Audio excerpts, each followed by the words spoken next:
Okay, let's start now. Good morning and welcome back. I see already some messages. Arnav, Harshit, with good morning messages and all. I think it must be a little difficult task now because you don't have to physically travel to the school to wake up in time and attend classes and all. And that's why I remember before the break when we had that day in which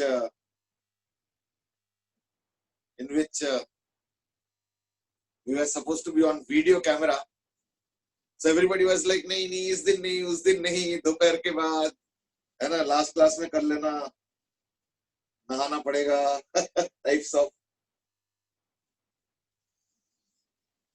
चलो, Arnav has started already complaining कि अब तो online classes boring होने लगा है.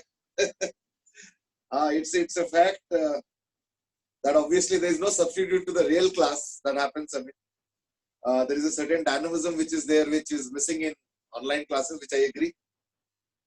But अगर मान लो you are keenly and deeply interested, then there are certain advantages that you don't have to spend time, or I might also call it as waste time, in commuting, traveling, dressing up, getting ready to do many things, waiting for the school bus, a lot of things, I mean, sundry things.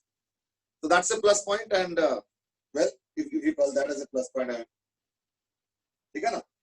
चलो. Okay, Deham, Bhavya, good morning. Messages coming up.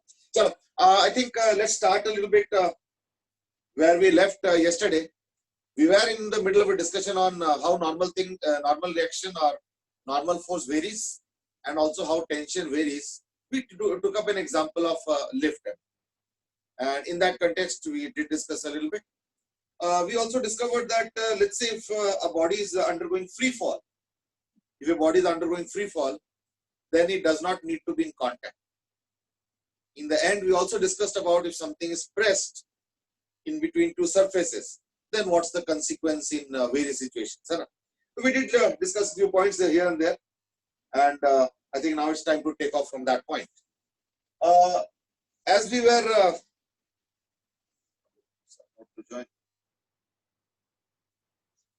were discussing about normal action, so let me give you a question on normal action now. The question is like this: that suppose there is a sphere here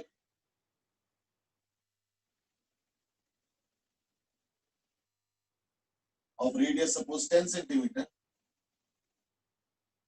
and there is a sphere of, let's say, radius 5 centimeter.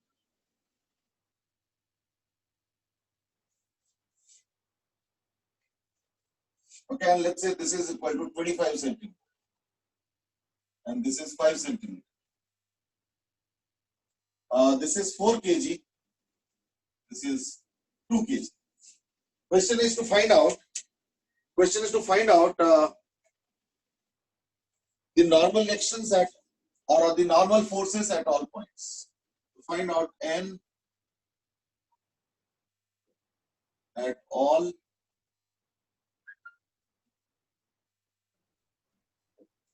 contact points. Go ahead. तब तक आपने बस एक question ही दिया है ना?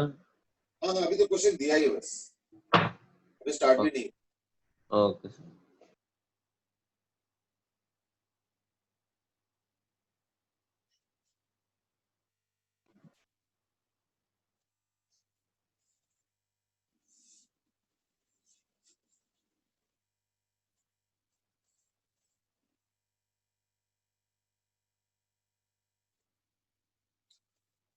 So now to carry forward that comment, I mean, it's a fact actually that sometimes we have been groomed and like from early childhood we have been more accustomed to real classes, and now things have become online, and my presumption is that एक दो महीने पहले तो ये जाने वाला है नहीं. हो सकता है उसके बाद स्कूल खुल जाए, तो आई डोंट नो. एक दो महीने मतलब जुलाई अगस्त तो डेफिनेटली नहीं होगा. मे बी सितंबर या अक्टूबर से हो सकता है कि स्कूल धीरे धीरे स्टार्ट हो, और वो भी लिमिटेड क्लासेस. तो let's see if I ask off the cuff suggestion कि क्या करें कि online classes become more effective, or maybe more useful and more interesting and interactive. Any suggestions from your side? What can be possibly done? से पहले तो time 8 बजे से 10 बजे का रख दो। Don't give suggestions on the microphone. कई बार उसमें एक अलग टाइप का फ्लेवर आ जाता है. Maybe you can just type it down, jot a line or so. So maybe we जब can. तक एसवीटी नहीं हो रहा आगे का मत पढ़ाओ। हाँ? जब तक एसवीटी नहीं हो रहा आगे का मत पढ़ाओ। Actually हम लोग थोड़ा पीछे हैं. Actually हम लोग थोड़ा पीछे in the sense कि अगर मैं last year के हिसाब से compare करूं, तो we had completed the Newton's law first part, except friction, before summer holidays. तो थोड़ा सा हम लोग पीछे हैं. और मैं एक चीज और बताऊं कि that एसवीटी से कोई बहुत ज्यादा पैनिक मत हो. उसके पीछे रीजन है. पिछले साल एसवीटी का वेटेज बहुत ज्यादा था, बहुत ज्यादा. In the sense almost everything used to be decided on the SVT only. कई बार तो उसके बेसिस पे स्कॉलरशिप, उसके बेसिस पे बैच, उसके बेसिस पे सिलेक्शन होगा नहीं होगा, कंफर्मेशन बहुत. पर इस बार उतना सीरियस नहीं है इन द सेंस कि it is a little less important. ठीक है ना. तो इसलिए उतना टेंशन मत. हाँ सर, क्योंकि बच्चे चीटिंग करेंगे ना इस बार। देख रहे हो, ऑलरेडी प्लान बना रखे हो क्या? नहीं सर, करते ही नहीं है, वैसे तो करते ही नहीं है। देखो, हम तो ऐसे नहीं करते कभी भी. बहुत लोग ऐसे है भी, डोंट वरी, जो कि नहीं करेंगे इवन आफ्टर अपॉर्चुनिटी. हम भी उसमें से ही हैं सर। चलो good.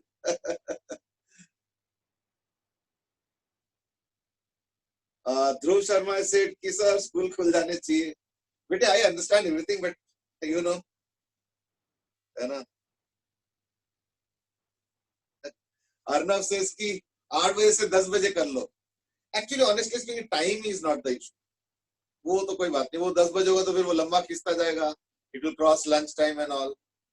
It will enter another domain arena. Sir एक बहुत बड़ा इशू चल रहा है कि सर फीस क्या होगी सर?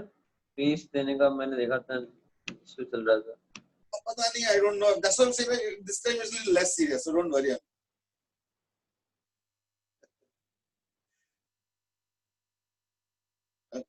जसराज सेज कि जैसे है वैसे ही अच्छा है. भव्य सेज कि दैट थोड़ा एप्स चेंज कर लो बीच बीच में.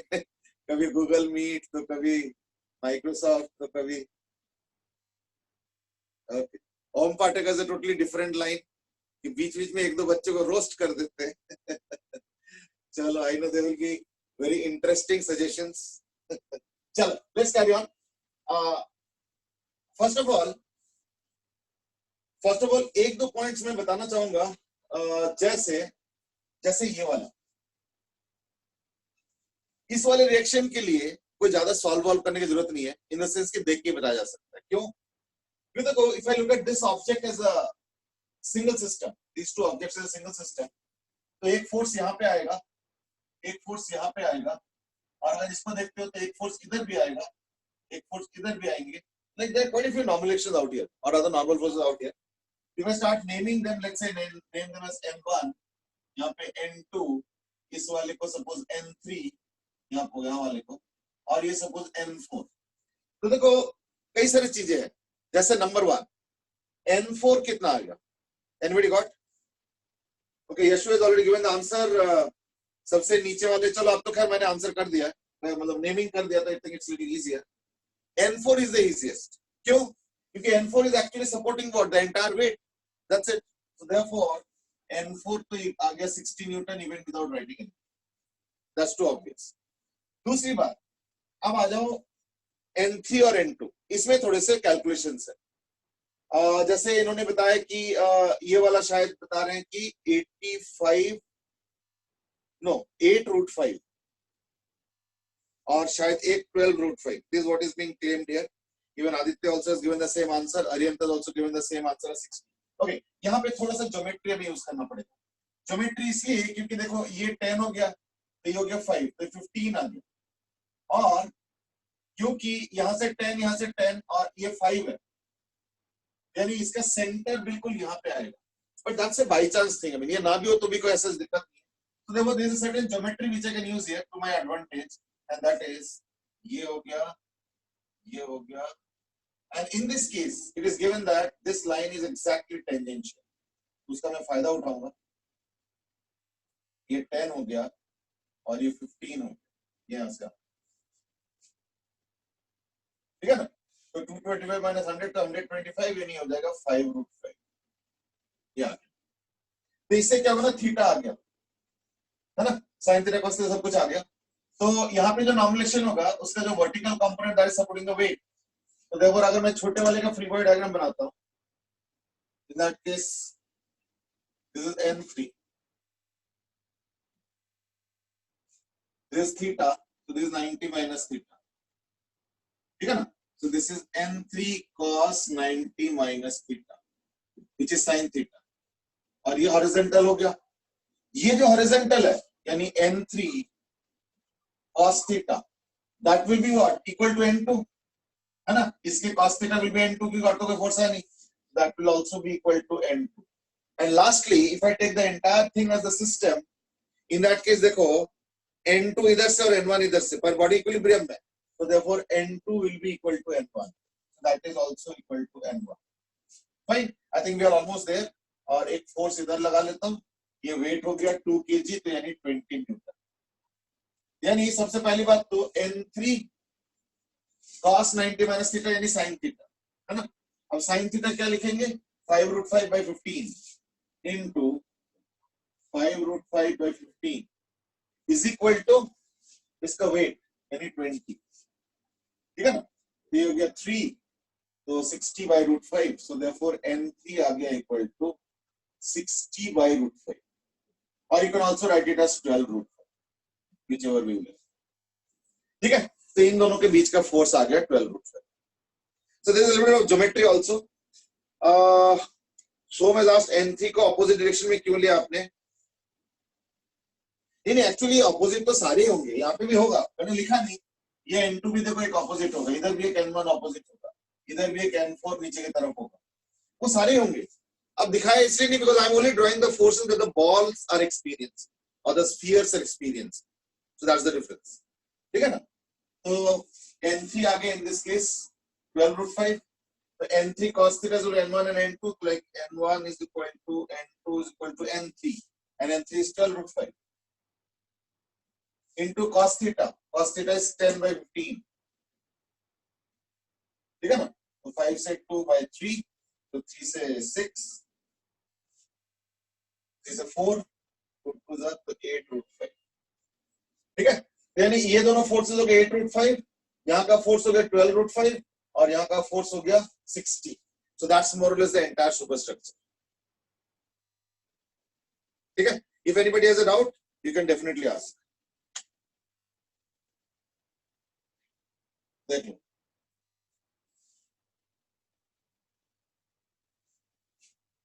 So I can rub it off. If that is the case, then let me ask another one. I hope all things are followed out here. Aditya has given the answers, and Aditya's answers are pretty right. Even Ansh Agarwal and Aditya Mathur has also given the same answer. Chalo, good job. Chalo, ठीक है. I think now we are through this. Let me ask you another one in that case, and that is like this: that suppose there are 3 cylinders.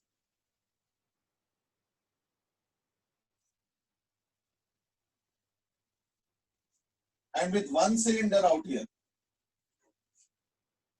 ठीक है, 1 cylinder out here, कुछ मास दे देते हैं, radius दे देते हैं, तो like the radius is 10 centimeter out here, and this is let's say 6 centimeter, that is what is given, और इनके weights है 10 kg each, ठीक है, और इनके suppose 6 kg. Now the question is that if you actually do it, what will happen? There are 2 cylinders and one on the top. So what will happen is that this middle cylinder will try to come down. So the lower cylinders will start moving up. That means if you want to hold them, you have to give them a minimum support. Right? So minimum support is what is being asked. So therefore, इनको अगर hold करना है तो ऐसे horizontally F और F देना पड़ेगा. Question is find F. Find F.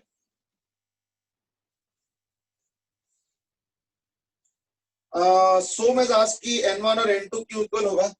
देखो वो इसलिए हुआ था क्योंकि अगर तुम इस पूरे को सिस्टम लेते हो दोनों मासेस को मिला के तो इक्विलिब्रियम में है, यानी इधर का फोर्स और इधर का फोर्स हॉरिजॉन्टली बैलेंस होना पड़ेगा, horizontally they have to balance, है या नहीं? So that's why these two have taken as equal.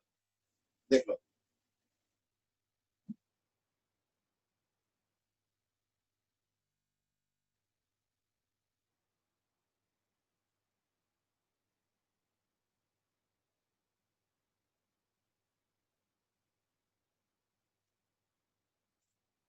चलो go ahead. 10 kg each, 10 centimeter, 6 centimeter, 6 kg. You have to find out the minimum force which I have to use to hold the cylinders. अगर नहीं use करूंगा तो क्या होगा? नीचे वाले cylinder बाहर चले जाएंगे, बीच वाला सिलेंडर नीचे से गिर जाएंगे, है नहीं? चलो go ahead and find out the value of minimum force. The question is F minimum.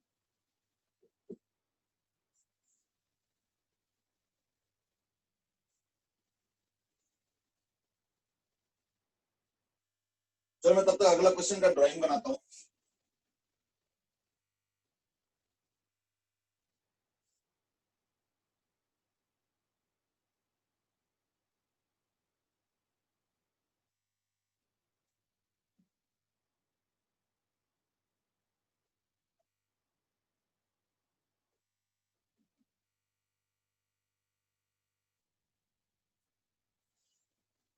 Okay, Aditya Mathur is the first one to give this answer, and that is 300 by root 156. चलो एक answer आ चुका है, 300 by root 156.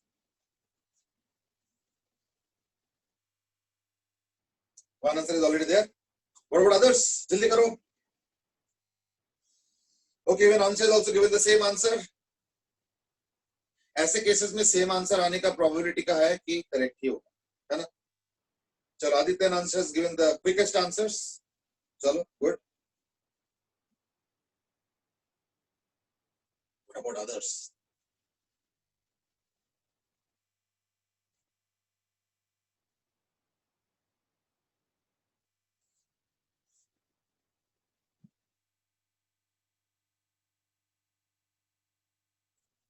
Again, finding out theta is critical क्योंकि इसमें भी theta का जरूरत है। तो ये तो हो गया 10 सेंटीमीटर, ये हो गया 16। तो इस बार जो थीटा होगा क्योंकि इसी एंगल पे एंगुलेशन लगेगा तो let's call it is n। Because of symmetry I can also say that the other one will also be n,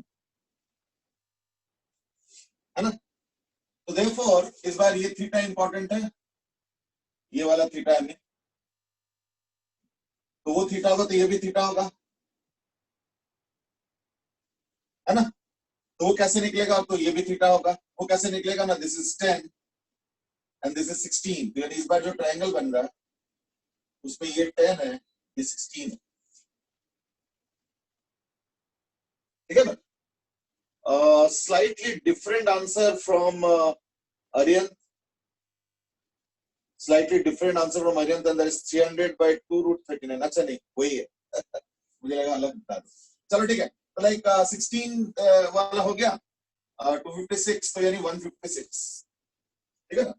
So root under 156 याद। इससे क्या करो? थीटा आ गया, तो अगर ये थीटा है तो यानी n cos थीटा, तो यानी 2n cos theta is equal to weight. What is the weight? 6 kg यानी 60 न्यूटन। इससे n आ गया equal to 30 sec theta is equal to 30 into cos theta क्या है? root under 156 by 16। ये हो गया 16 by under root of 156। ये वाला नॉर्मलेशन आ गया। अब ये बताओ, ये जो नॉर्मलेशन है वो इधर भी आएगा? मतलब जैसे इधर लग रहा है तो इधर भी लगेगा। अब इधर लगेगा तो उसका एक हॉरिजॉन्टल कंपोनेंट होगा, वो कितना हो जाएगा? अगर ये n हुआ, वही वाला n मतलब इधर, तो n cos थीटा तो डाउनवर्ड्स है, n sin theta is what is the horizontal force. So F will be equal to n sin theta is equal to, वैसे तो I think by cos theta तो effectively tan theta ही होगी, पर चलो कोई बात नहीं। यानी 50 into 16 by 156 into sin theta क्या है 10 by 16 वही tan थीटा ही हो गया है या नहीं यानी कितना हो गया ना 300 by 156 ठीक है ना बिल्कुल सही आंसर आया है और सर दूसरी साइड से भी तो फोर्स आएगा F equals to n sin theta में सर इसके बीच में बेटे सर वो थर्ड वो सेकंड ब्लॉक हाँ बोलो बोलो सेकंड कौन सा जो नीचे है आपने F दिखा रखा है वो n sin थीटा कैसे हो गया हाँ नहीं मैं एक्चुअली क्या कह रहा था कि देखो अगर तुमको ये वाला नॉर्मल रिएक्शन निकालना है तब तो अलग था तब तो और भी चीजें जुड़ेंगे वो तो मैं बता देता हूँ लेकिन एक्चुअली मैं क्या कर रहा हूँ ये जो नॉर्मल रिएक्शन है ना इसका सिर्फ हॉरिजॉन्टल कंपोनेंट है ये हो गया n sin थीटा तो हॉरिजॉन्टली तो और कोई फोर्स नहीं है ये वाला n sin थीटा और F और एक चीज ध्यान रखो हो सकता है कि तुम्हारे दिमाग में एक चीज काम कर रहा होगा and if you are thinking on that direction you are right and that is आपने यहाँ तो कुछ लिया ही नहीं है यस सर मैं समझ गया लेकिन यहाँ लेने का जरूरत नहीं है क्यों क्वेश्चन बोल रहे हैं मिनिमम फोर्स बताओ तो मिनिमम फोर्स का मतलब क्या है कि जस्ट होल्ड करना है दबाना नहीं है if you press it further जैसे मान लो अगर फोर्स को इससे भी ज्यादा दोगे इन दैट केस यहाँ पे भी एक नॉर्मल एक्शन डेवलप होगा क्योंकि एफ मिनिमम पूछा है इसलिए यहाँ पे लूज है अभी यानी यहाँ पे ज्योमेट्रिकल कांटेक्ट है पर फिजिकल कांटेक्ट नहीं है ठीक है ना आर्गुमेंट से ये क्या कंफ्यूज कर रहे हो कांटेक्ट तो कांटेक्ट होता है इसमें ज्योमेट्रिकल और फिजिकल का क्या मतलब है मैं समझाता हूँ ये वाला कांटेक्ट ज्योमेट्रिकल इसलिए मैं बता रहा हूँ क्योंकि टच फिगर का टच के हिसाब से नहीं चलता फिजिक्स का टच थोड़ा अलग है जैसे मैं एक चीज बताता हूँ जैसे ये वॉल है और मैंने एक बॉक्स रखा है ऐसे अगर मैं पूछूंगा कितने कांटेक्ट सरफेसेस है तो क्या बताओगे how many contact surfaces are there to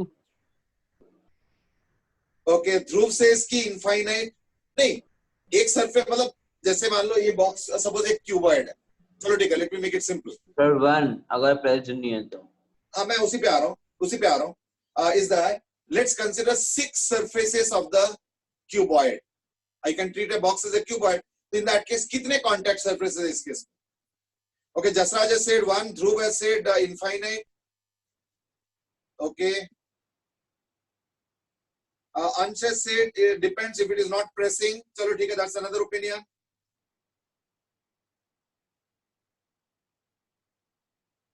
Krish Nagar says 1 Bhavya says 2 okay सुनो अगर ये सरफेस फ्रिक्शनलेस है तो ध्यान से सुनना अगर ये सरफेस फ्रिक्शनलेस है then there is only one contact surface and this now you might say what about this one frictionless surface में यहाँ पे कोई contact force नहीं हो सकता यहाँ पे force नहीं अगर force होता तो ये बॉक्स आगे नहीं चला गया होता तो यानी यहाँ पे कोई force नहीं है इन दोनों के जो contact surface है therefore this is geometrical contact but no physical contact और हम लोग फिजिक्स में जो contact मीन होता है मतलब contact का मीनिंग बताते हैं वो क्या है कि if they're pressing each other only that will be considered as contact यानी उनके बीच में कोई ना कोई नॉर्मल फोर्स होना चाहिए तो ही हम उसको कांटेक्ट मानेंगे यहाँ पे नॉर्मल रिएक्शन 0 है और यहाँ पे नॉर्मल रिएक्शन नॉन जीरो है and that's why we are considering this as only one contact surface and not two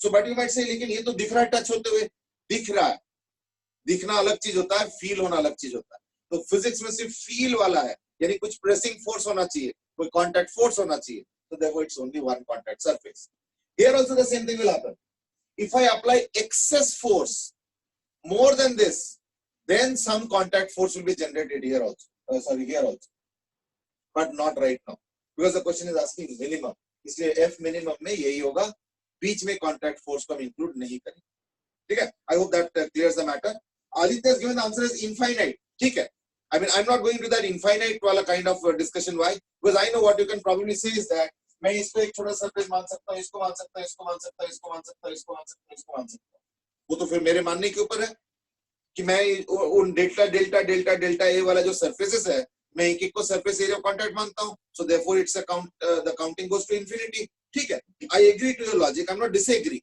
but then the thing is that then we can not really argue कि how many surface, the question is then useless. इसलिए मैंने बोला कोई नहीं, इस box में 6 surfaces मान लो, अब बताओ कितने कॉन्टैक्ट सरफेस है, तो there is only one. That's the point.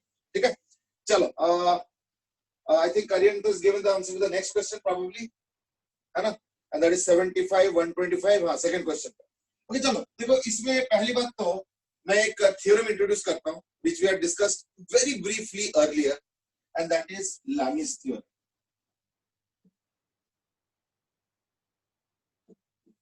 Lami's theorem is essentially what? Lami's theorem is essentially for 3, I mean you can use it for 2 also, but then 2 is like too easy. For 3 and more forces, we can sometimes use Lami's theorem if a system is in equilibrium. So what is that theorem? Theorem is simple. If there is a force F1, if there is a force F2, and let's say there is a force F3, with the angles being F3 के opposite theta 3, F1 के opposite theta 1, F2 के opposite theta 2, then we can definitely show that F1 by sin theta 1 is equal to F2 by sin theta 2 is equal to F3 by. So this is Lami's theorem. Okay, na? And if I apply it out here, if I apply, see, we could have applied Lami's theorem even here also, but this was too easy, so I thought कि चलो इसमें क्या Lami's theorem को discuss करेंगे, है ना, वो चीज. तो in this case क्या हो गया देखो, एक फोर्स हो गया यहाँ पे, ये हो गया normal action, let's call it N1, एक और इधर आएगा N2, और एक इधर आ गया और वो है weight, and that is mg. Then basically क्या हो गया, एक mg, एक N2, mg हो गया 100 और एक इस एंगल पे, तो ये एंगल कितना होगा, देखो ये 37 है, तो ये 37 होगा, तो ये क्या होगा 53, so देखो this angle is basically 53. And this is 127. That's it. So you can write simple equation. Let's call this as N1. Yani N1 by sin 90 is equal to N2 by sin 90 plus 53. That's like sin 143 is equal to N1 by 100 by sin 127. ठीक है, अब जो भी चाहिए, N1 निकालना हो, N2 निकालना, you can easily find it out. तो N1 क्या आ जाएगा फिर, 100 by sin 127. Now sin 127 is nothing but sin 53, and sin 53 is what, 4 by 5. तो यानी into यहाँ पे 4 by 5, तो like 4 से 25, यानी N1 आ गया 125. और N2 क्या हो जाएगा, by sin 37, which is 3 by 5. तो 5 से नहीं, sin 143 by sin 27. So therefore it will be 125, तो already है ही है, into sin 143. और sin 143 will be sin 37, which is 3 by 5. So 3 by 5, and that is 75. Okay? So that's the simple calculation, and that's why Aditya, Harshit, Ansh, now they have also given the right answer, और इसके पहले आर्यन ने भी correct answer दिए, ठीक है ना. चलो ठीक है. Now let's stretch a little bit beyond this now. Let's stretch a little bit beyond this now, and that is, suppose अब मैं एक काम करता हूं, so let me give you a homework for today, or rather weekend rather, and that is, suppose मैंने क्या किया, 3 spheres लिया.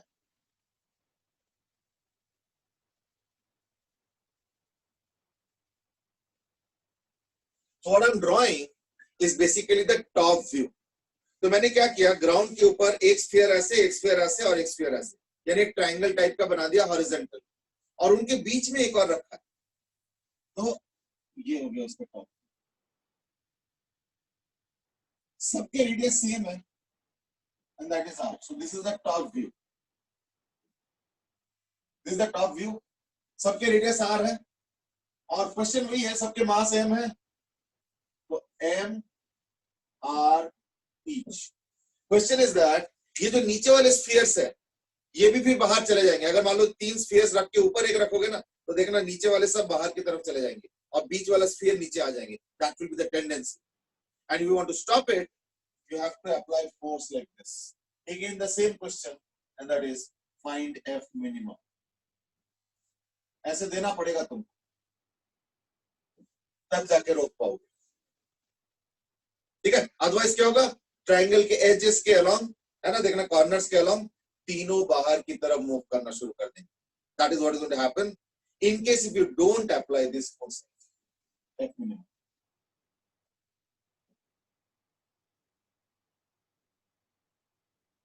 So question is, अगर मास m और r each है, in that case find out F minimum. बल्कि एक काम करो, इस क्वेश्चन में थोड़ा जनरलाइज कर लो. Capital R capital R capital R small R. चलो ठीक है, एक और कर लो. And this is suppose small R. ये कैपिटल आर, ये तीनों कैपिटल आर कैपिटल एम और बीच वाला small R small M. Question वही है, find out the minimum force required to stop, है ना. तो F minimum, find F minimum required to stop. ठीक है, वैसे तो एक आंसर आ चुका है. सो में दास की क्या पिछले क्वेश्चन हम लोग बिना लैमिस थ्योरम के कर सकते हैं? बिल्कुल, बल्कि बिना लैमिस थ्योरम के कर लो, कोई दिक्कत नहीं है. कि कैसे ना, इसका हॉरिजॉन्टल और वर्टिकल और एक वेट है और एक तरफ से नॉर्मल एक्शन हॉरिजॉन्टल है इधर से वाला, तो therefore you can easily equate x component and y component. मैं प्रीवियस क्वेश्चन की बात कर रहा हूं जो अभी मैंने मिटा दी, तो ये उससे भी हो जाएगा आराम से.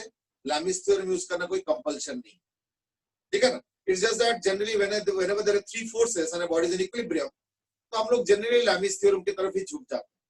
But that's your choice, you are absolutely free to decide what to do.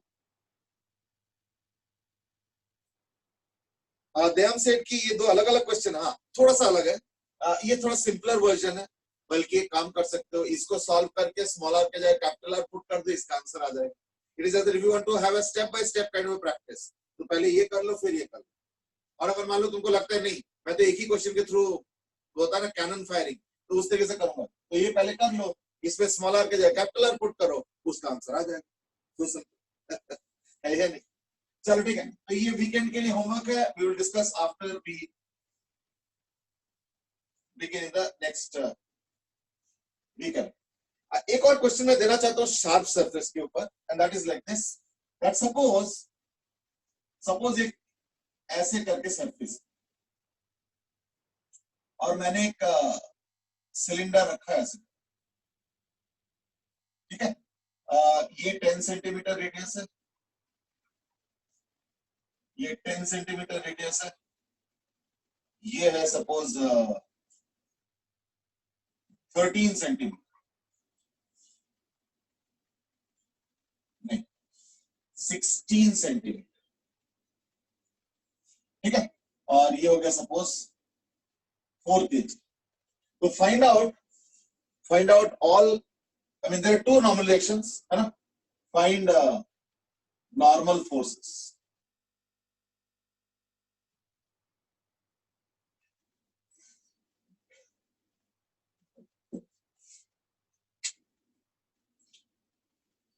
This is a sharp edge actually.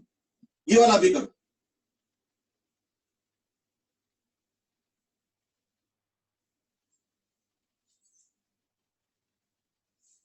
बोले बात आई थिंक पिछले एक क्वेश्चन का आंसर अंश ने शायद दे दिया है, and that is mg/3√3 is what he has given. So if others believe that's the correct answer, then maybe you can try to tally with it.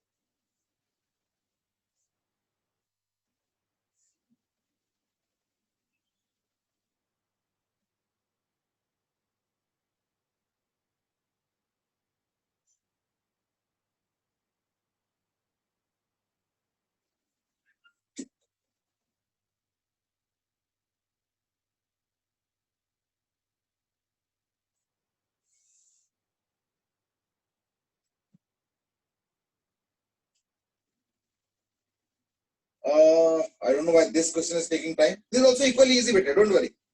बस ये कि एक sharp edge है, ये difference.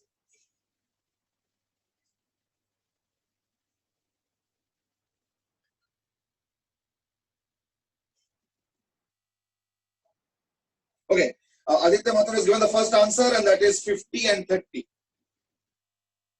Okay, let me check.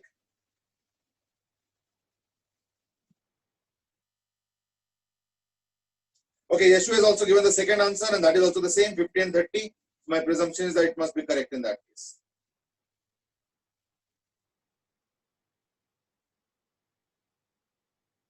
Okay, now answers are becoming more prolific. Dhruv and Som has also given the same answer. चलो ठीक है.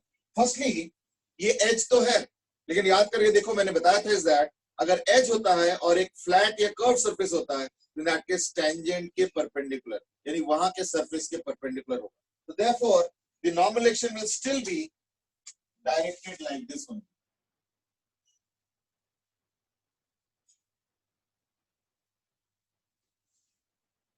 ठीक है? और दूसरा वाला normal action ऐसे.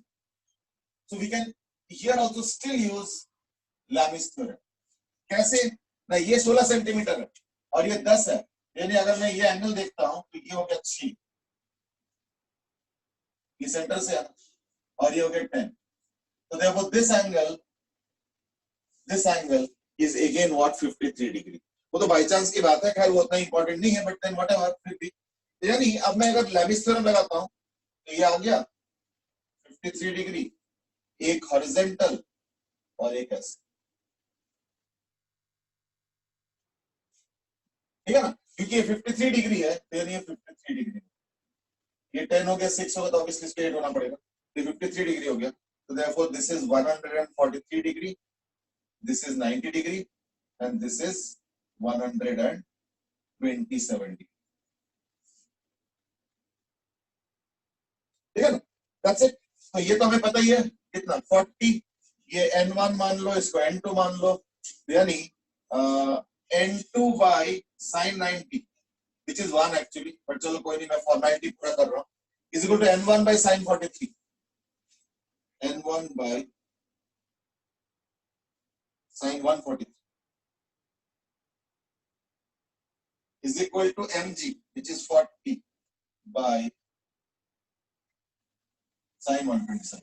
That's it. अब n2 क्या होगा, 40 by sin 127. sin 127 is basically sin 53, है ना, और sin 53 होगा 4 by 5, तो यानी 50 आ गया, तो यानी n2 आ गया 50.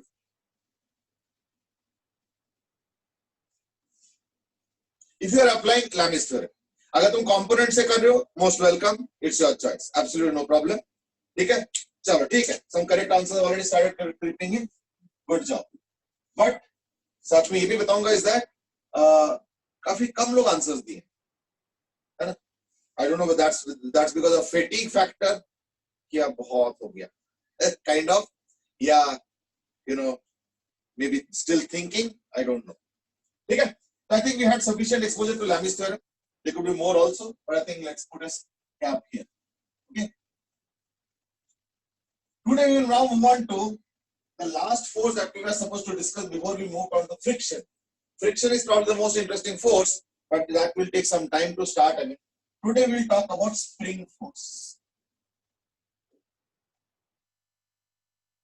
Spring force के बारे में थोड़ा बहुत तो खैर आइडिया हमने दे रखा है. And that is that spring force का जो फॉर्मूला है, that is equal to minus kx. Minus is more of a formality, क्योंकि opposite होता है. अगर इधर स्ट्रेच करोगे स्प्रिंग को, फोर्स इधर जनरेट होगा, और अगर स्प्रिंग को ऐसे करके कंप्रेस करोगे ऐसे, तो फोर्स ऐसे जनरेट होगा. वो जो ऑपोजिट सेंस हो रहा है उसके चक्कर में माइनस दिया जाता है. But what is more important for us is the fact that this is spring constant k and x. I have repeatedly said, I will still say once more, and that is x is the elongation with respect to its natural length. ये मत भूलना, ठीक है. Always elongation with respect to or compression, whatever. Elongation or compression with respect to its natural length. कई बार हम लोग इसको भूल जाते हैं, हम लोग गलत कर देते हैं. Okay, now there are few aspects. Number one is springs in series. जैसे सपोज मैंने क्या किया, एक स्प्रिंग ऐसे लिया, दूसरा स्प्रिंग ऐसे लिया, तीसरा स्प्रिंग ऐसे लिया, and so on, let's say last spring ऐसे।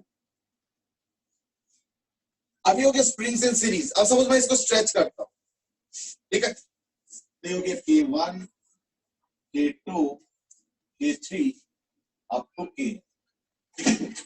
अब बताओ, जैसे हम लोग रेजिस्टेंस सीरीज और पैरेलल करते थे, कोई ना कोई पैरामीटर इक्वल होता था, कोई ना कोई पैरामीटर सम अप होता था, याद है ना?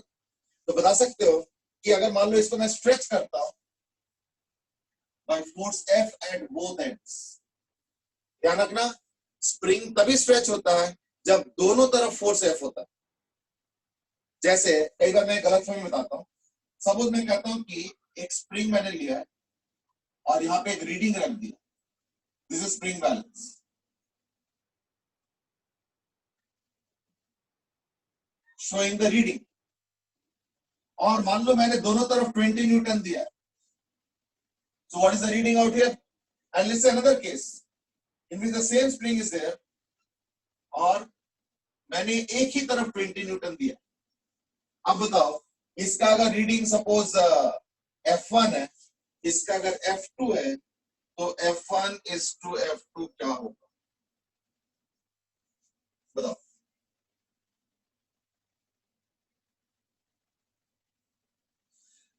Okay, Aryan has given 1:1, Sagarika has given 2:1, Jasraj 1:1, Dhruv has given 1:1, Aryan says both 20 and so on. चलो ठीक है, बस ज्यादा नहीं, एक दो जने का ही गलत फहमी था, बाकी तो सबको आइडिया क्लियर है। इज दैट कई बार पता क्या लगता है कि आपने यहाँ तो दोनों तरफ फोर्स लगाया 20-20 और यहाँ तो एक ही तरफ फोर्स 20 न्यूटन लगाया, so therefore the situations are different. The answer is no, the situations are the same. It is just that the stretching points might differ, but the amount of stretching and the amount of force that will be read here in these two will be the same. फर्क कहां पे होगा देखो जरा, अगर तुम दोनों तरफ खींच रहे हो तो अगर ये 1 सेंटीमीटर मूव करेगा तो ये भी 1 सेंटीमीटर मूव करेगा. That's what is going to happen in this particular case. Let us say there is a elongation by 2 centimeter. Suppose कुछ भी हो सकता है, मैं तो एग्जांपल ले रहा हूं. तो इस केस में अगर elongation 2 सेंटीमीटर होता है, let's say in this spring, तो कैसे होगा, इधर 1 सेंटीमीटर इधर 1 centimetre. That's how the elongation will take place. Whereas here what will happen, one end is fixed, so only one end you are pulling, and this end alone will move by 2 centimeter. That's where the difference is. Number one. Number two is that there are force. देखो, force का reading यहाँ पे भी 20 आएगा, यहाँ पे भी 20 आएगा, but then you might say नहीं, लेकिन यहाँ तो आपने दो जगह 20 लगाया, यहाँ तो आपने एक ही जगह 20 लगाया. देखो, मैंने नहीं लगाया होगा 20 न्यूटन दोनों जगह, लेकिन लगेगा वॉल से. बात तो एक ही है. स्प्रिंग को क्या पता कि वॉल एक तरफ लगा रहे हो, एक तरफ हैंड से लगा रहे हो, या दोनों तरफ हैंड से लगा रहे हो, स्प्रिंग को क्या पता है या नहीं. And therefore, if this is an equilibrium, so reading is 20 Newton. In this case also, if you are applying 20 Newton, then that means the wall is also applying 20 Newton. तो यानी ये वाला force अब wall ने take over कर लिया, बस इतना ही फर्क. Otherwise, there is no difference. So F1 is to F2 will be equal to 1:1, and F1 is equal to F2 is equal to 20 Newton reading. Therefore, a spring elongates only when it is stressed at both ends by the same force. रॉयमेट से अच्छा मान लो अगर मैं force देता ही नहीं एक and पे तो क्या होगा. देखो, अगर नहीं देते हो तो इन दैट केस या तो तुमने वॉल पे अटका रखा, तो इन दैट केस वॉल दे देगा. और अगर कुछ भी नहीं किया, मतलब एक टेबल लिया और एक स्प्रिंग है मान लो, और तुम सिर्फ पुल कर रहे हो एक एंड पे, कुछ नहीं होगा, बस ये स्प्रिंग हट के वहां चला जाएगा, थोड़ी देर बाद ये स्प्रिंग यहाँ मिलेगा और चल रहा है, इलॉन्गेशन नहीं हो रहा है. So you are just taking the spring and carrying it to some other place. इसमें elongation नहीं होगा. ध्यान रखना, ठीक है ना? Because we are talking about an ideal spring and that is a massless spring. देखो, ये चीज बड़ा descriptive लगता जरूर है, theoretical लगता जरूर है, but ये छोटे-छोटे points है जो कि दिमाग में रखना पड़ता है. In this case, if I ask you what is same, F is same in all springs. मैं उसी का logic समझा रहा था इसके थ्रू, ये वाला. यानी अगर ये सारे springs equilibrium में है, यानी यहाँ पे F is same in all springs. Number one. Number two is that each spring will elongate by a certain amount, and that's important. Why? Because let's say I suppose tell you now that you please replace all these springs. Suppose now I tell you that please replace all these springs. सबको replace कर दो by a single spring. In that case क्या करूँगा? ना मैं एक equivalent spring रखूंगा और फोर्स एफ लगाऊंगा and then call it as K equivalent, यानी replace all the springs by one single spring and let's call this K equivalent. तो इक्विवेलेंट का मतलब क्या होगा? इक्विवेलेंट तो तब मानेंगे ना जब दोनों के इलोंगेशन सेम होगा, यानी इसके अकेले का इलोंगेशन और सारे मिलजुल के इलोंगेशन सेम होगा, तभी ना हम इसको इक्विवेलेंट मानेंगे। देयरफॉर अगर इसके इक्विवेलेंट इसके इलोंगेशन का डेल्टा एल होता है, I will write delta L is equal to delta L1 plus delta L2 plus delta L3 up to delta L. अब तो जरूरत नहीं इसका, मैं बता सकता हूँ। Then only it will be called as an equivalent system, है या नहीं? अब एक काम करो, यहाँ पे क्या होगा? F is equal to K equivalent to delta L. तो delta L I can write as F by K equivalent. Delta L1 F by K1, delta L2 F by K2 up to F by Kn, यानी क्या होगा? Now 1 by K equivalent is equal to 1 by K1 up to 1 by Kn. इसका मतलब क्या हुआ कि spring के series में वो फॉर्मूला लगता है जो रेजिस्टेंस के पैरेलल में लगता है। That's an interesting deviation. Change कह सकते हैं, ठीक है ना? Sir F same due to massless spring.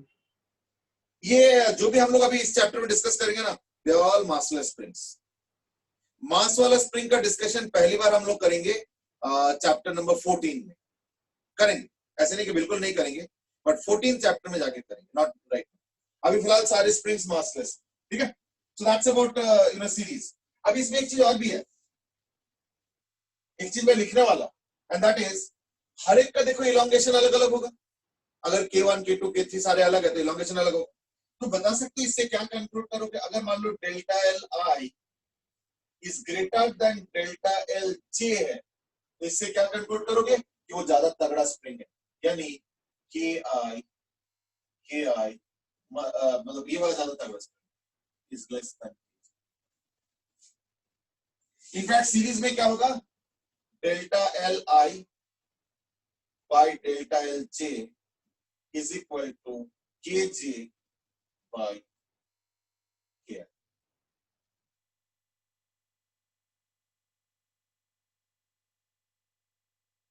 जितना ज्यादा के होगा ना उतना कम डेल्टा एल होता है, तो इनवर्सली प्रोपोर्शनल। इसलिए देखो delta L I by delta J L J is equal to K J bye के आई, ठीक है? उल्टा ज्यादा इलोंगेशन अगर हो रहा है तो उसका मतलब के कम है, और अगर कम इलोंगेशन हो रहा है यानी उसका के ज्यादा है। That's what the main premise is. चलो जगह नहीं है नीचे, इसलिए मैं इसी को मिटा के दोबारा लिखता हूं, and that is,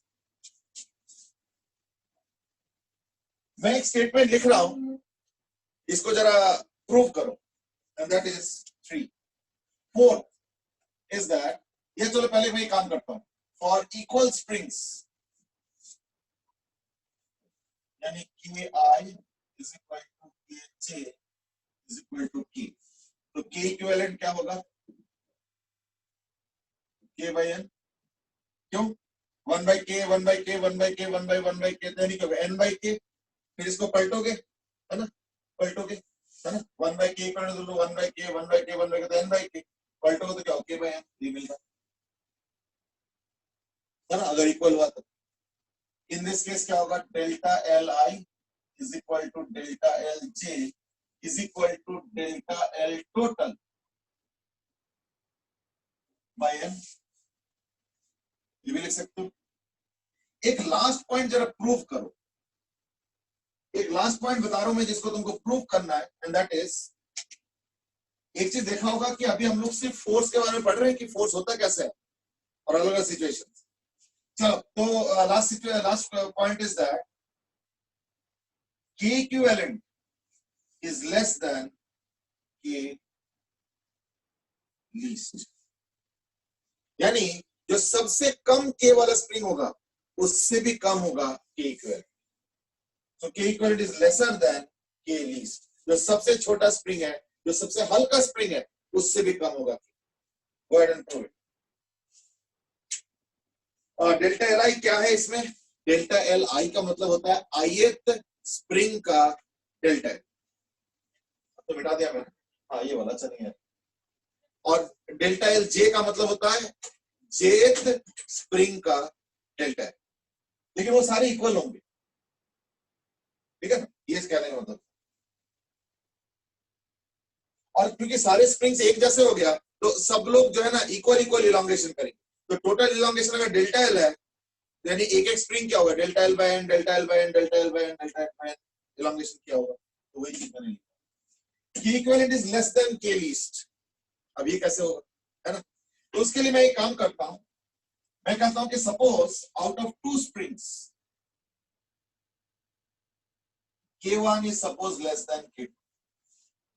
Suppose. So without losing a generality, I can easily assume that K1 is less than K2. कोई assume करने में कोई दिक्कत? अच्छा आप देखो K equivalent क्या है? K equivalent is equal to, अगर देखोगे, चलो पूरा ही करता हूँ।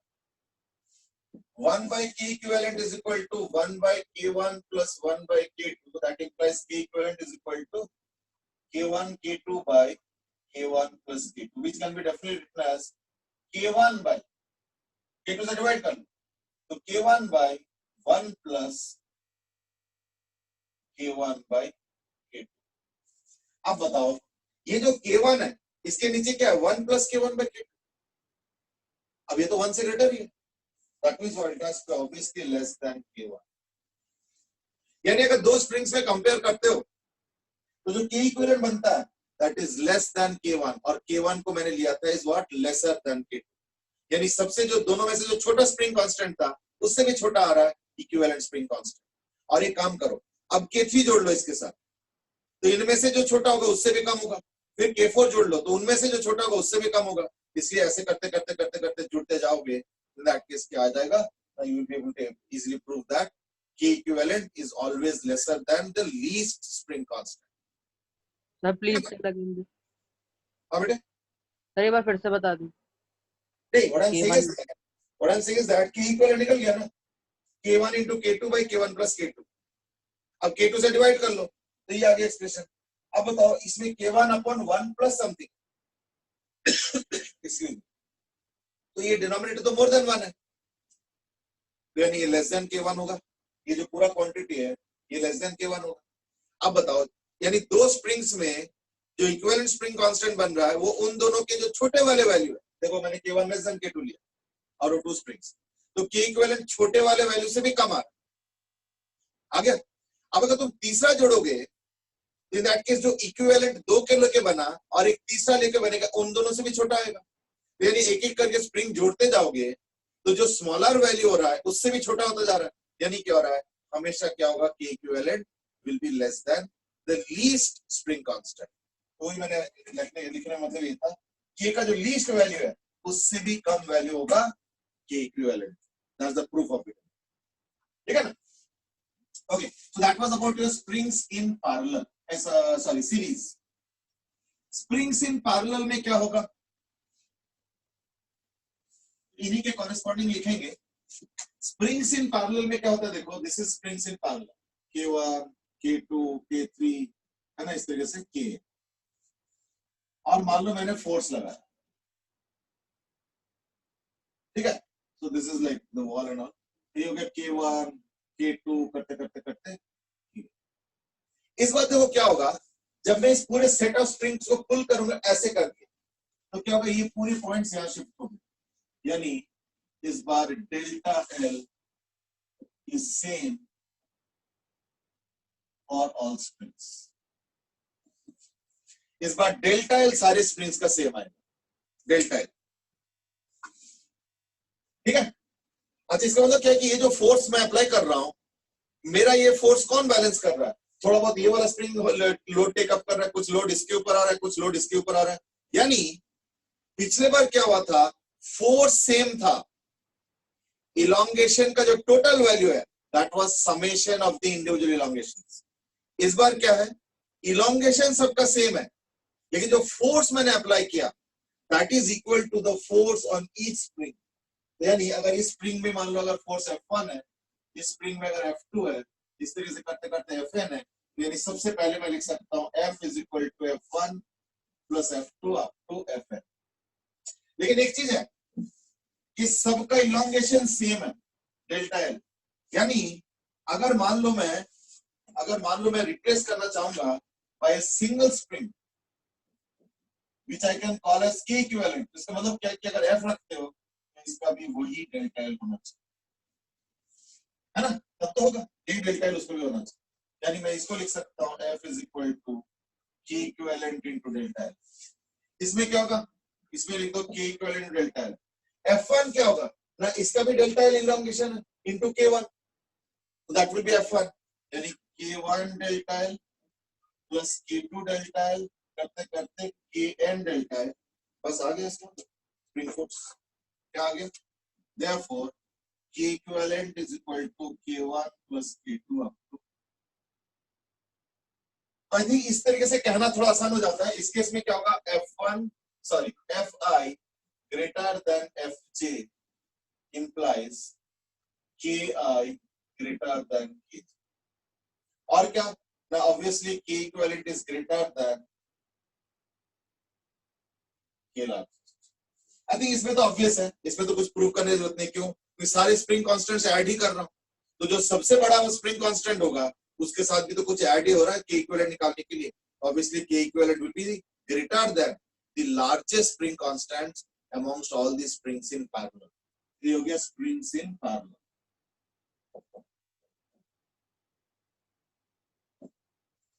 स्प्रिंग्स इन पैरेलल, ठीक है, देख लो अच्छे से। So that's in brief about various aspects of springs in series and parallel. Fine. So with that background, now probably I can ask sir you. अभी मैं मिटा तो बस थोड़ा सा मिटा रहा हूँ। Now with this background, I can ask you a question, and that is, suppose मेरे पास एक spring है जिसका लेंथ L है। मैं क्या करता हूँ, स्प्रिंग को कट कर देता हूँ, cut, and I take out smaller length of it। इसका लेंथ हो गया स्मॉलर। इसका स्प्रिंग कांस्टेंट अगर K होता है तो इसका K डैश कितना होगा? That's the question.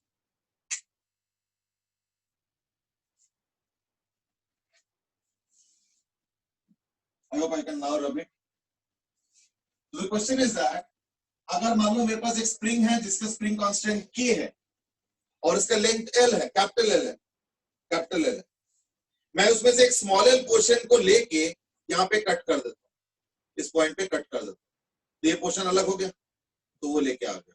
अब ये जो नया वाला टुकड़ा है स्मॉल एल, इसका स्प्रिंग कांस्टेंट क्या होगा? यशु सेड कि इसमें तो K ही रहेगा, no change. Okay, Dhruv says no change, Ishita says no change, K ही होगा, यानी K dash is equal to K होगा। सो यू मीन टू से कि वही होगा। Okay, Sneh says no change, Bhavya says no change, Garv says remains the same, Harshit says no change.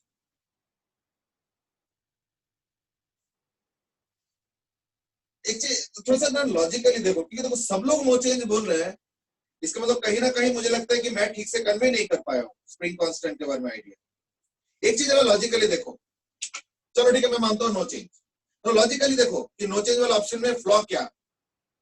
Suppose मैं एक काम करता हूँ, आधा कट करता हूँ, आधा कट करो तो क्या बनेगा, एक स्प्रिंग ऐसे, एक स्प्रिंग ऐसे, तो मान लो नो चेंज। चलो ठीक है मान लेता हूँ, यानी K और K, यानी मैंने स्मॉल एल नहीं, आधा कट कर दो, आधा डेलिबरेटली ले रहा हूं। तुम बोलो आधा क्यों कर रहे हो? Deliberately to simplify matters. तो यानी अगर मान लो बड़े वाले स्प्रिंग का K है और अगर आधा कट करके भी K होता है, तो इनको अगर जोड़ोगे तो they will become springs in series. तो सीरीज में क्या होता है, K और K मिला के K into K by K plus K, यानी K बाई 2। ये तो कॉन्ट्रडिक्शन हो गया। यानी अगर कट करने के बाद अगर K बन जाता है, यानी अगर वापस वही स्प्रिंग कांस्टेंट होता है, फिर तो जोड़ने के बाद क्या होगा ना, फिर K बाई 2 हो जाना चाहिए। अब ये तो कॉन्ट्रडिक्शन हो गया, कहीं ना कहीं तो गड़बड़ है, इसलिए ऐसे नहीं होगा, इसलिए आंसर अलग आएगा। Now answers get change the answer. अब सब लोग आंसर बदल रहे हैं based on what I just told away. चलो ठीक है, अच्छी बात है, आंसर बदलना चाहिए। Answer not say K into small l by capital L. Jasraj says small l by capital L, or Rishabh Jain says K into capital L by small l. चलो ठीक है, that is the correct answer and that is k into capital L by small l. ये answer होगा। पहली बात तो same नहीं होगा, ठीक है ना। चलो ठीक है, मैं एक काम करता हूं, मैं इस क्वेश्चन का आंसर थोड़ा सा लॉजिकली अच्छे से स्टेप बाय स्टेप बताता हूं। मैं एक काम करता हूं, मैं सपोज एक स्प्रिंग लेता हूं और उसको n पीसेस में कट कर देता हूं।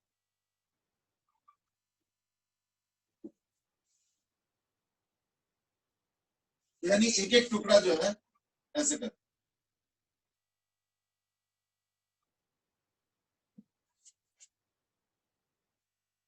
ऐसे उसका, हाँ? जो भी, तो k डैश क्या होगा बताओ, अब बताओ k डैश क्या होगा। Arihant has given another answer, that is k into capital L minus small l by small l. I don't know what you have given the answer. I hope कि इसका answer दे रहा हो शायद ये वाले का। मैंने भी फिलहाल ये पूछा है k डैश क्या होगा। सपोज एक स्प्रिंग कांस्टेंट जिसका कांस्टेंट k है, इसको cut into n pieces equally अगर करता हूं तो ये n पीसेस है, in that case k dash क्या होगा। Okay, Yashua has given the right answer first and that is k into n. Logically देखो k into n ही होना पड़ेगा and he is right and that is why, because अगर इन k dash को दोबारा जोड़ते हो तो फिर k मिलना चाहिए। अगर दोबारा k dash को जोड़ते, अभी थोड़ी देर पहले किया था हमने कि अगर सीरीज में अगर जोड़ते हो in that case क्या होता है k by n, यानी k dash by n होगा, है ना। अगर k dash k dash k dash k dash k dash करके n इकट्ठे जोड़ते हो तो क्या होगा 1 by k equivalent is equal to 1 by k dash 1 by k dash 1 by k dash 1 by k dash, यानी n by k dash। अब k equivalent क्या होगा फिर k dash by n, तो वही लिखिए that must be equal to this spring only, क्योंकि cut करके दोबारा जोड़ो तो यही स्प्रिंग वापस आना चाहिए ना। तो therefore k dash is equal to n। ये हो गया पहला, ये हो गया एक एक टुकड़े का, एक एक टुकड़े का। अब मैं एक काम करता हूं, सपोज इनमें से, now suppose m pieces out of the n pieces are joined, तो क्या होता है k by n, यही वाला चीज, बस उसके जगह k by m हो जाएगा, है ना। So then k double dash will be equal to what, k dash by m, यानी equal to k into n by m। सुना है ना। तो पहले तो कट इनटू n पीसेस है, n पीसेस है, तो एक एक का हो गया n के। सपोज इनमें से m टुकड़े जोड़ दिया, जैसे सपोज एक स्प्रिंग को 20 टुकड़े में कट करके उसमें से 6 टुकड़े इकट्ठे कर लेता हूं, जोड़ देता हूं, तो 20 हो गया स्मॉल n और 6 हो गया स्मॉल m, तो इन दैट केस क्या होगा k double dash will be k into n by m। I hope that idea is clear। और अगर ये क्लियर है, in that case now let me go here. जैसे ये सपोज कैपिटल एल लेंथ का spring है, लेट अस से capital L है 35 सेंटीमीटर, कुछ भी ले सकते हो, हाँ तो ऐसे ले रहा हूं सपोज। अगर मान लो कैपिटल एल 35 सेंटीमीटर है, तो अगर तुम एक एक सेंटीमीटर के स्प्रिंग कट करोगे तो क्या बनेगा 35 के। और मान लो इनमें से 8 तुमने जोड़ दिया, 8 सेंटीमीटर का जोड़ दिया, तो क्या होगा 35 by 8, क्यों, क्योंकि 8 जोड़ोगे तो 1 by 8 हो जाता है। तो therefore मैं एक एग्जांपल ले रहा हूं, यहाँ पे एग्जांपल ले रहा हूं, इज दैट अगर मान लो 35 सेंटीमीटर स्प्रिंग है ये वाला, और इनमें से 8 सेंटीमीटर का टुकड़ा कट करता हूं, इन दैट केस क्या बन रहा है ना, एक एक सेंटीमीटर के स्प्रिंग का बनेगा k into 35, और 8 टुकड़े जोड़ रहे हो तो क्या होगा by 8, यानी 35 into k by 8। अब इसी लॉजिक को कैपिटल एल और स्मॉल एल में लगा दो। कैपिटल एल सेंटीमीटर का स्प्रिंग है तो मैं उसको 1 सेंटीमीटर के स्प्रिंग में कट कर देता हूं, तो एक एक का बनेगा k इंटू कैपिटल एल, जैसे ये 35 के बना था। और उसमें से स्मॉल एल, मान लो स्मॉल एल है वही 8 सेंटीमीटर टाइप का, तो उसको जोड़ रहे हो तो बाई उतने टुकड़े जो निकलेगा बाई स्मॉल एल। तो therefore the correct answer will be k into capital L by small l, and the answer logic is on same lines as this one, ये वाला इसी लाइन पे, यही लॉजिक है। तो पहले n टुकड़े में कट कर दिया, n का वैल्यू कितना ना, जितना सेंटीमीटर का स्प्रिंग है उतने टुकड़े कट कर दो, और जितना सेंटीमीटर का तुमको चाहिए उतने टुकड़े जोड़ दो, तो वही n by m, तो n replaces by l, m replaces by small l, क्योंकि अगर मैं उनको सेंटीमीटर वाला लेता हूँ तो जितना सेंटीमीटर उतने टुकड़े कर लो। वो फ्रैक्शन में भी दिक्कत नहीं है, फ्रैक्शन में क्यों और छोटे टुकड़े करोगे तो देन नंबर ऑफ पीसेस जो जुड़ेंगे वो भी ज्यादा होगा, तो वो डजंट मैटर, तो लाइक वो इवन आउट हो जाता है, उससे कोई फर्क नहीं पड़ता है। मैं तो एक जनरल लॉजिक बता रहा हूँ कि कैपिटल एल वाले में से स्मॉल एल का स्प्रिंग कट कर दो तो then the spring constant of that small L part becomes equal to k into capital L by small l। ये फिलहाल तो यूज नहीं होगा ज्यादा, बट देन देखना इसका यूज बाद में है, तो इंपॉर्टेंट है बात, ठीक है। तो I hope that makes the matter clear now, ठीक है ना। चलो, तो like now we have more और लेस स्टडीड अबाउट फोर्सेस। अभी एक दो दिन तो हमें लग गया सिर्फ फोर्सेस के बारे में पढ़ने के लिए कि न्यूटन्स लॉ में फोर्सेस है कैसे। वैसे ये भी इनकम्प्लीट है, क्यों? अभी भी एक फोर्स हमने तो टच ही नहीं किया है, and that is friction force। but then क्योंकि friction force बड़ा इंटरेस्टिंग है और बड़ा यूनिक है, इसलिए उसको अब हम स्टडी करेंगे भी नहीं। यानी अभी हम लोग एक दो दिन जो क्वेश्चंस करेंगे या सिचुएशंस हैंडल करेंगे, that will be without friction, ठीक है ना। and then of course after the one or two days that is in the next week, I mean we'll introduce friction also, but that's a little later on in the agenda, ठीक है ना। चलो, आज हमने more or less एक बार small L वाला solution बता दो बेटे। सोल्यूशन ही तो बताया, और क्या बताया, लॉजिक ही तो बताया ना कि अगर मान लो कैपिटल एल लेंथ का स्प्रिंग है तो कैपिटल एल का एग्जांपल 35 लिया, तो मैंने एक एक सेंटीमीटर के 35 स्प्रिंग कट कर दी, यानी एक एक स्प्रिंग क्या हुआ 35 के। और अगर उसके 8 सेंटीमीटर के स्प्रिंग जोड़ते हो तो जितने स्प्रिंग्स इक्वल इक्वल जोड़ते हो तो उतना बाई एन होता है, यानी बाई 8 हो जाएगा, यानी के इंटू 35 बाई 8 इज, अगर 35 सेंटीमीटर के स्प्रिंग में से 8 सेंटीमीटर कट करो तो बनता है k इंटू 35 में 8। अब 35 की जगह कैपिटल एल कर दो और 8 की जगह स्मॉल एल कर दो, तो k into capital L by small L, that's it, ठीक है ना। चलो, I think that's the end of the day. I mean तो अगले क्लास में यानी नेक्स्ट क्लास में हम लोग करेंगे राइट हैंड साइड का डिस्कशन, क्योंकि न्यूटन्स लॉ में F is equal to ma। तो अभी तक हम लोग सिर्फ F के बारे में पढ़ा है कि F क्या है, उसके नेचर क्या है। आज जैसे स्प्रिंग के बारे में कंप्लीट कर दिया, तो अब हम जो है हम लोग अगले दिन इन्हीं के ऊपर डिस्कस करेंगे, connecting to the right hand side, and that is the motion that follows because of forces. उसमें भी कई सारी चीज नए सीखेंगे, तो चलो अगले क्लास में देखेंगे, ठीक है ना। चलो, I think that's what the days we end here, and in the next session will be continuing with motion. Sir कल रिवीजन कर लेंगे सर। हाँ बेटे, सर कल वो आपने बताया था ना, वो रिवीजन कर लेंगे उन वाले क्वेश्चंस की जो थे, वो टेंजेंट नॉर्मल वाले एक बार। ओ चलो देखते हैं, अभी अगले दिन अगर जरूरत पड़ेगा तो कर लेंगे। बट वो ये कि मेरे तो सारे रिकॉर्डेड वीडियोस है, तो टेंजेंट नॉर्मल के वीडियोस देख लो, इन केस अगर उसमें से कुछ दिक्कत आता है तो वो लेट रिकॉर्ड हुई थी, वो आई नहीं सर, वो वाली वीडियो लेट रिकॉर्ड हुई आई है सर। वीडियोस तो सारे ही हैं, ऐसे बात नहीं है कि नहीं है, तो maybe just go through it once, और उसके बाद अगर कोई स्पेसिफिक चीज रहता है तो then definitely you know message कर दो और फिर उसके हिसाब से प्लान कर दो, ठीक है। Okay sir. ओके, चलो that's it for today, thank you very much.